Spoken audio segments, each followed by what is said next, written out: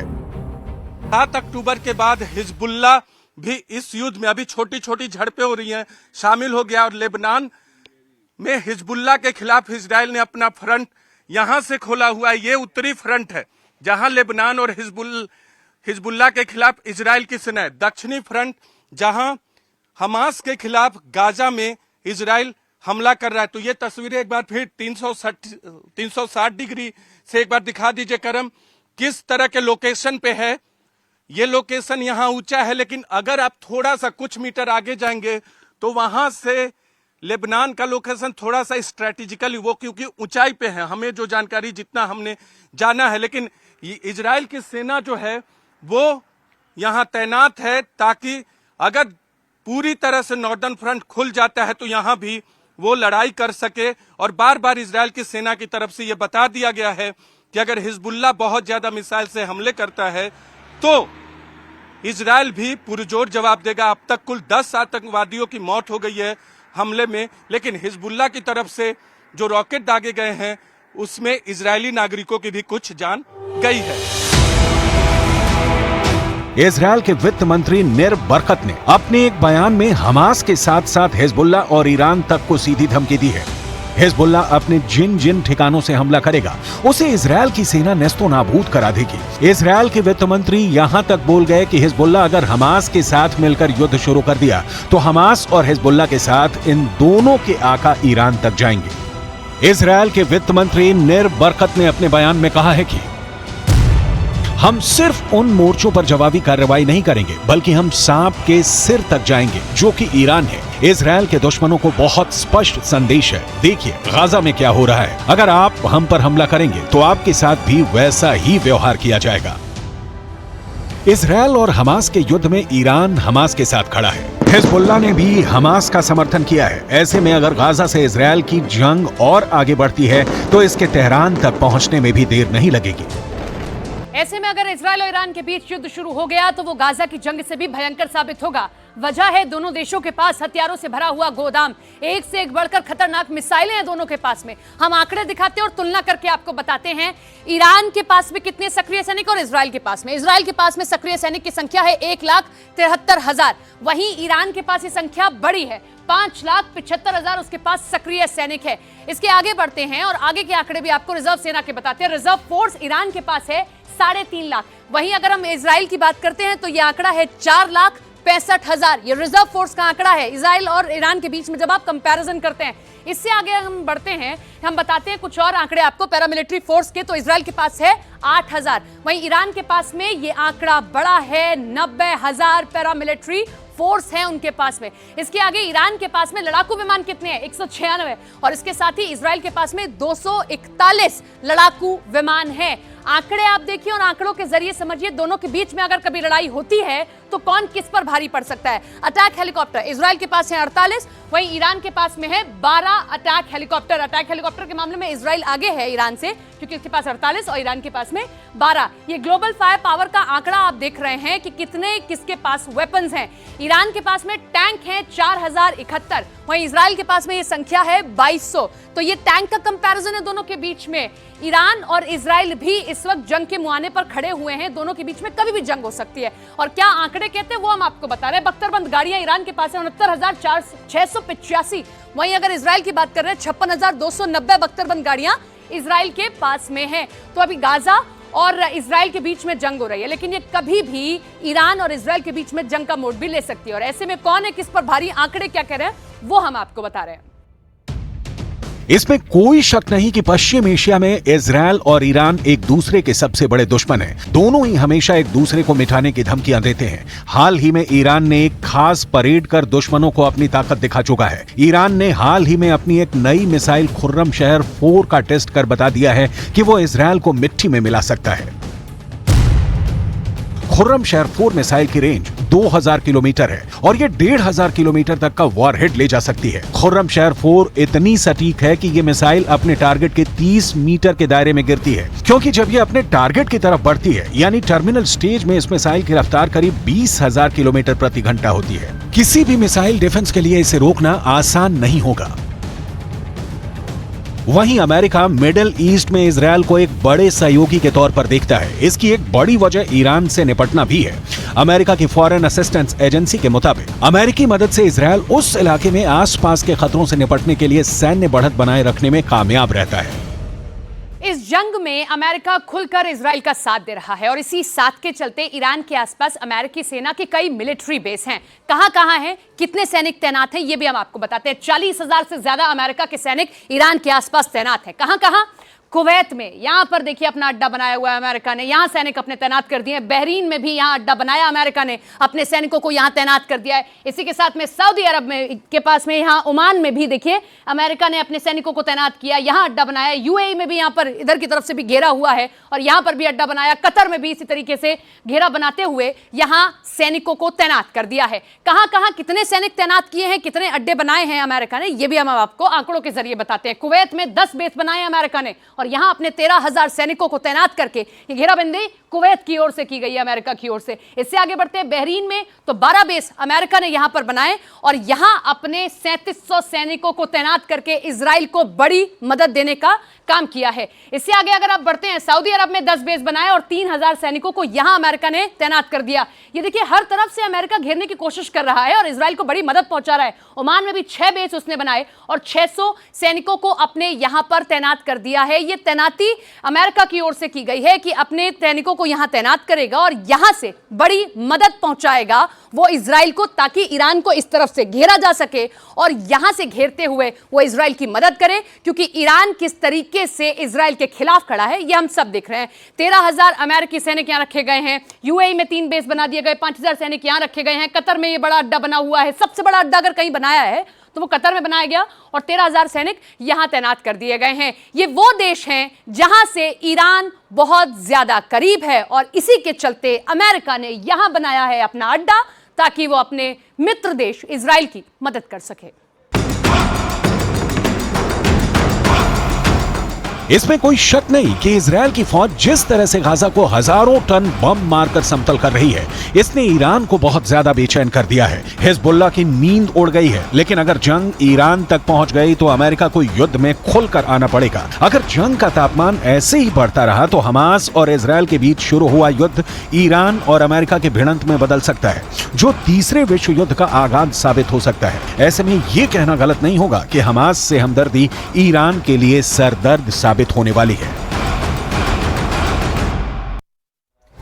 Israel defence force ने Hamas के secret base को टारगेट बनाना अब शुरू कर दिया है। गाजा पट्टी की मस्जिदों के अंदर अंडरग्राउंड अड्डों में दुबके हमास के फाइटर्स पर मिसाइल गिर रही हैं। इजराइल ने वेस्ट बैंक के कुछ ठिकानों पर जंगी जेट से भी बारूद बरसाया है। 20 साल में ये पहली बार है जब इजराइल के जंगी जेट ने वेस्ट बैंक में स्ट्राइक की है। इजराइल के आक्रामक हमलों में तेजी तब से आई है जब से इजराइल डिफेंस फोर्स के हाथ हमास का फिदाइन शास्त्र लगा है। हमास आतंकी के शब्द से मिली एक किताब ने इस युद्ध को नया मोड़ दे दिया है। हमास की बारूदी बुकलेट में वॉर क्राइम का पूरा ब्यौरा दिया गया है। स्पेशल रिपोर्ट में देखिए हमास ने इजराइल में थंडरबोल्ट बम बरसाने का क्या प्लान बनाया है।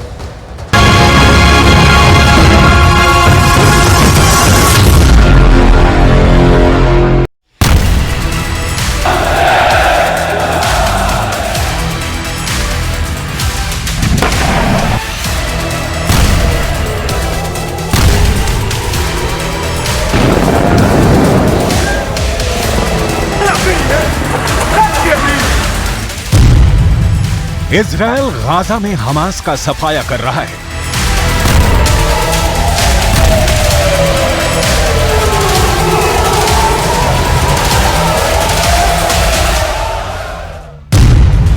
लेबनान फ्रंट पर इजराइल हिजबुल्लाह को सबक सिखा रहा है।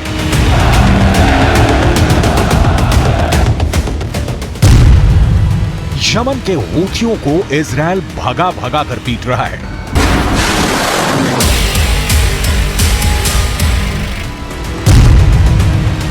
इराक में इजराइल मिलिशिया फाइटर्स को मिसाइल धमाके से उड़ा रहा है।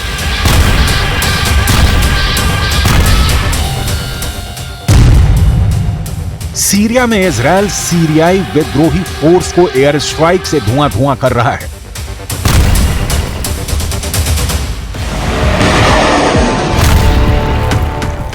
इजराइल का बारूदी हमला हर गुजरते दिन के साथ तेज हो रहा है।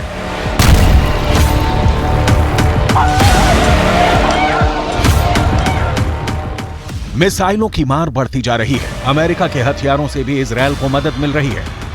लेकिन इतने दिन गुजरने के बाद भी इजराइल अपने बंधकों को रिहा नहीं करा पाया है। इतना ही नहीं, इजराइल ने अब तक हमास के किसी टॉप कमांडर को भी ठिकाने नहीं लगाया है। कई फ्रंट पर युद्ध में उलझे इजराइल के लिए अब सबसे बड़े दुश्मन ने नई आफत को बुलाया है। हमास अपने सुसाइड दस्ते को जंग में उतार रहा है। इजराइल के खिलाफ हमास ऐसे जल्लादों का जत्था जंग में उतारने जा रहा है जिनके क्रूर कारनामे कलेजा कमाने वाले हैं। इजराइल की फोर्स भले ही कितने आधुनिक हथियारों से लैस हो, लेकिन दुनिया के सबसे बेरहम आतंकियों की टोली से निपटना उसके लिए आसान नहीं होगा, क्योंकि ये टेरर ब्रिगेड गोले, बारूद, मिसाइलें, टैंक किसी की परवाह नहीं करती। यही नहीं, युद्ध के कोई नियम कायदे भी नहीं मानते ये फिदाइन फाइटर।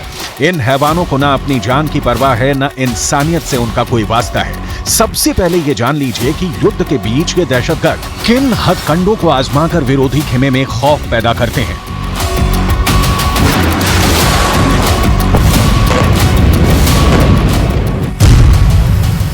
अग्निकुंड में भून देने वाले शैतान, युद्ध में थंडरबोल्ट बम फटेगा,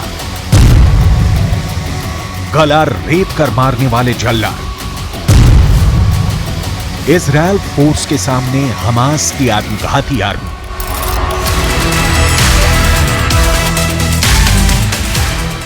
मतलब फिदाइन फोर्स, वही जो खुद को बारूद से बांधकर फट जाते हैं, वही जो शांति काल में नरसंहार मचाते हैं, वही जिनकी नस नस में मजहबी जिहादी जहर घोला है। इन्हें हमास का खुदकुश दस्ता भी कहा जाता है। कौन है ये? इनकी तादाद कितनी है? इनकी ट्रेनिंग हमास फाइटर से अलग कैसे है? इजराइल के लिए ये फिदाइन फोर्स कितनी बड़ी चुनौती है?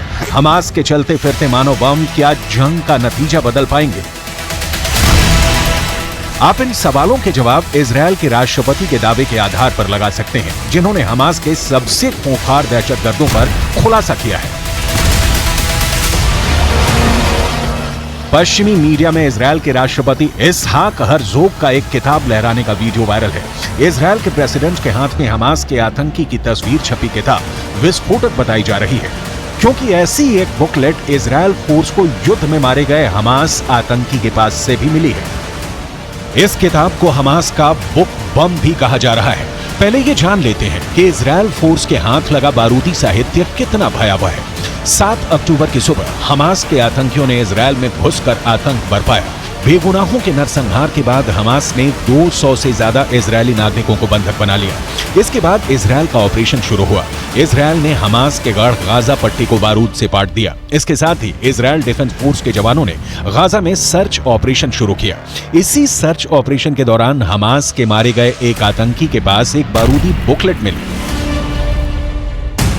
इस बुकलेट के ब्यौरे ने इजरायल फोर्स के साथ नेतन्याहू की भी टेंशन बढ़ा दी है, क्योंकि हमास के आतंकी से मिले बुकलेट में इजरायल से युद्ध के सारे पैंतरे लिखे थे। हमास के आतंकी से मिले बुकलेट में इजरायली नागरिकों को बंधक बनाने से जुड़ी गाइडलाइन लिखी गई है। हमास की किताब में लिखा गया है कि बंधकों में जो भी ज्यादा समस्या पैदा करे उसे फौरन जान से मार देना है।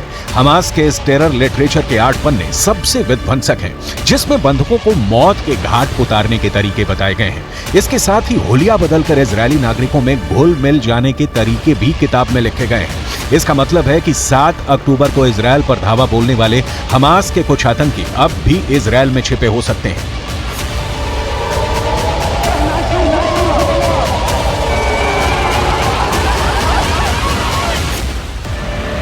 यही नहीं, अगर मुट्ठी भर आत्मघाती भी इजरायल में छिपे होंगे तो किसी भी मौके पर इजरायल में एक बार फिर बारूदी जलजला आ सकता है, क्योंकि हमास के बारूदी बुकलेट में इससे आगे क्या करना है उसे भी विस्तार से समझाया गया है।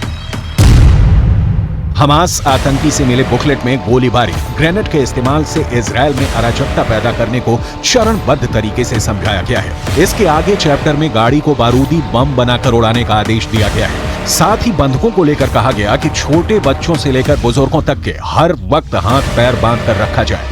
बुकलेट में बंधकों को शांत रखने के लिए उनकी आंखों पर पट्टी बांधने के निर्देश हैं। वक्त आने पर इन्हीं बंधकों को मानव घाल की तरह इस्तेमाल करने की बात लिखी गई है। बंधकों से बात मनवाने के लिए बिजली के झटके का इस्तेमाल करने के आदेश हैं।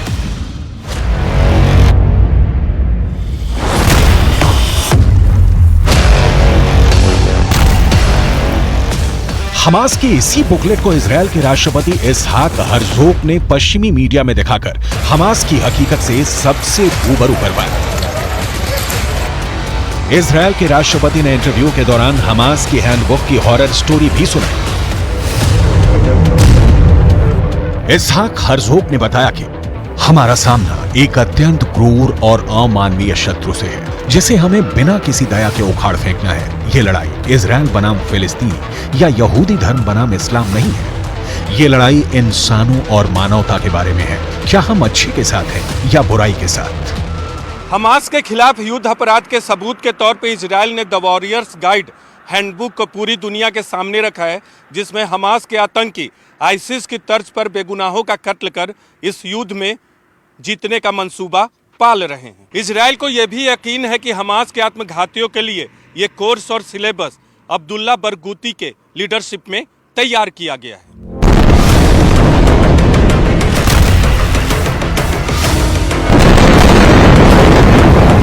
अब्दुल्ला बरगूती बम ब्लास्ट के लिए डेटोनेटर बनाने के लिए कुख्यात है। उसे आलू के इस्तेमाल से बम विस्फोटक और जहरीले हथियार बनाने का उस्ताद माना जाता है। अब्दुल्ला बरगूती का जन्म 1972 में कुवैत में हुआ था। साल 1990 में दूसरे खाड़ी युद्ध के बाद अब्दुल्ला बरगूती जॉर्डन चला गया था। इसके बाद दक्षिण कोरिया में अब्दुल्ला बरगूती ने इलेक्ट्रॉनिक इंजीनियरिंग की पढ़ाई की।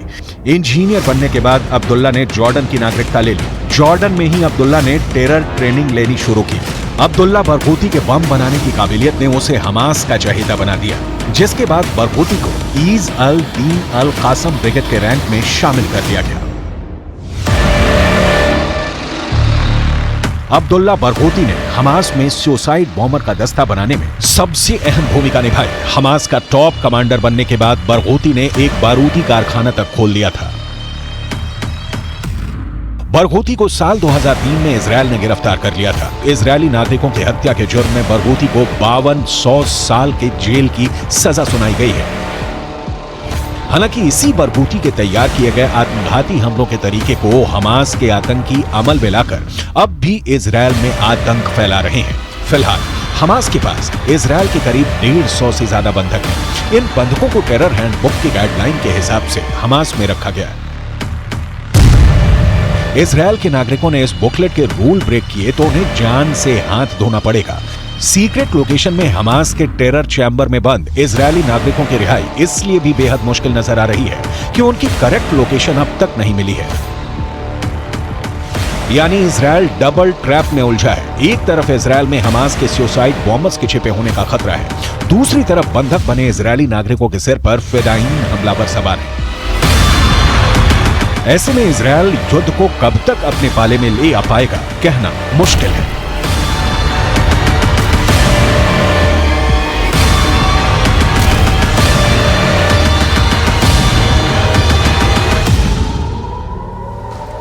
हमास के खिलाफ इजरायली जंग में हिजबुल्लाह हमलावर हो गया और इसी बीच दावा है कि अमेरिका ने पर्दे के पीछे बहुत ही बड़ा एक्शन लिया है। खबर यह है कि अमेरिका ने अपनी घातक डेल्टा फोर्स हमास के खिलाफ जंग में उतारने का फैसला ले लिया है। इजराइल की सेना की मदद के लिए इजराइल पहुंची डेल्टा फोर्स की एक तस्वीर सोशल मीडिया पर वायरल हो गई है। अमेरिकी सेना का हिस्सा डेल्टा फोर्स बड़ा ही घातक माना जाता है। इसने Osama bin Laden, Saddam Hussein से लेकर तमाम बड़े मिशनों को अंजाम दिया है।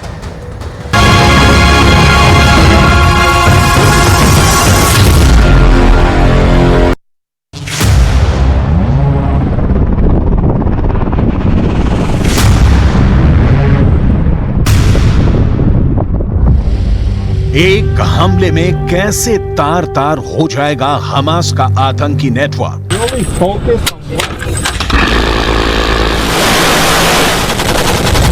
हमास की सुरंगों वाला वार भी कैसे होगा बेअसर। हमास के पंजे से इजरायली बंधकों को कौन छोड़ाएगा।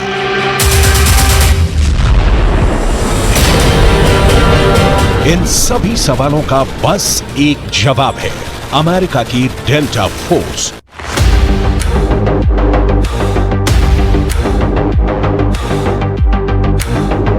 एक ऐसी फोर्स जो गाजा में हमास के खिलाफ चल रहे युद्ध पर दिन के 24 घंटे या कहें कि सेकंड दर सेकंड नजर बनाए हुए है।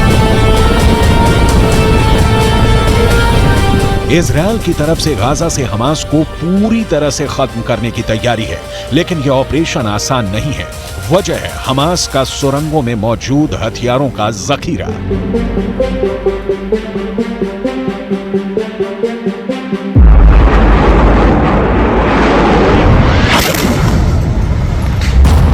गाजा की सुरंगों में कैसे चुन चुन कर मारे जाएंगे हमास के आतंकी, इसके लिए अमेरिका के स्पेशल फोर्स ने कैसा प्लान तैयार किया है उसे हम आगे बताएंगे। लेकिन उससे पहले अमेरिका के स्पेशल फोर्स के बारे में जान लीजिए, जिनके बारे में दावा किया जा रहा है कि वो इजरायल की धरती पर लैंड हो चुके हैं।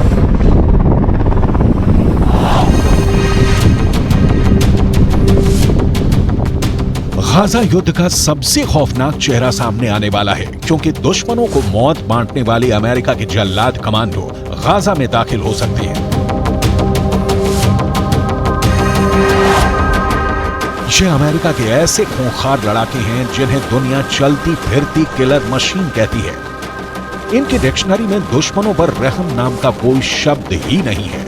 ये है अमेरिका की डेल्टा फोर्स। ऐसी फोर्स जो दुश्मनों को दिखाई देने से पहले उनका काम तमाम कर देती है, चोरी छिपे धावा बोलती है, अपना टास्क पूरा करती है और पलक झपकते गुम हो जाती है। टास्क चाहे कितना भी मुश्किल क्यों ना हो, उसे पूरा करके ही दम लेते हैं।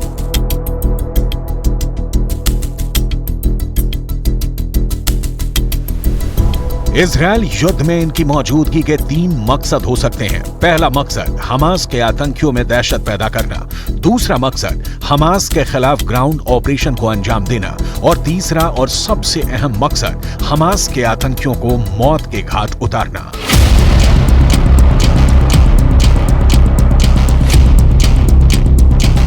दावा किया जा रहा है कि अमेरिका की डेल्टा फोर्स बंधकों की रिहाई के लिए इजरायल में मौजूद है। दावा किया जा रहा है कि अमेरिका के राष्ट्रपति जो बाइडेन ने तेल अवीव में डेल्टा फोर्स के कमांडरों से मुलाकात की थी। बाइडन और डेल्टा फोर्स की तेल अवीव में हुई मुलाकात की तस्वीर को लेकर काफी विवाद हुआ था। व्हाइट हाउस ने जो तस्वीर साझा की थी उसमें राष्ट्रपति बाइडन अमेरिकी डेल्टा फोर्स के मेजर से मिलते हुए नजर आ रहे हैं। इस फोटो के सार्वजनिक होने के बाद इस बात की चर्चा होने लगी कि ये फोर्स हमास से लड़ने के लिए इजरायल में पहले से मौजूद थी या जंग के बाद वहां भेजी गई। लेकिन चंद घंटों बाद ही ऑफिशियल अकाउंट से इस पोस्ट को डिलीट कर दिया गया। हमास के खिलाफ जंग में इजरायल की मदद के लिए अमेरिका ने सबसे घातक डेल्टा फोर्स को तैनात कर रखा है। इसकी एक तस्वीर सोशल मीडिया पे वायरल हो रही है।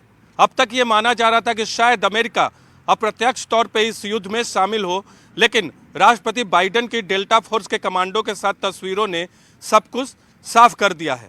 अमेरिका के डेल्टा फोर्स ने कई महत्वपूर्ण मिशन को अंजाम दिया है, चाहे ओसामा बिन लादेन को मारने की बात हो या फिर सद्दाम हुसैन को पकड़ने की बात या फिर अफगानिस्तान से तालिबान को खदेड़ने का मामला हो। तमाम मिशनों में अमेरिका के डेल्टा फोर्स की बहुत ही महत्वपूर्ण और अहम भूमिका रही है। अमेरिका की डेल्टा फोर्स खास तौर पर आतंकवाद विरोधी मिशनों में शामिल होती है। बंधकों को बचाने और आतंकवादी ठिकानों को तबाह करने के लिए ऑपरेशन चलाने में माहिर है। लेकिन 45 किलोमीटर लंबे और 6 से 10 किलोमीटर चौड़े गाजा पट्टी में करीब 25 लाख लोग रहते हैं। ऊपर से देखने पर गाजा पट्टी एक घनी आबादी वाला इलाका नजर आता है, जहां बाकी शहरों की तरह घर, दुकान, स्कूल, अस्पताल, मस्जिद और दफ्तर दिखते हैं। लेकिन ये सिर्फ गाजा की ऊपरी झलक है।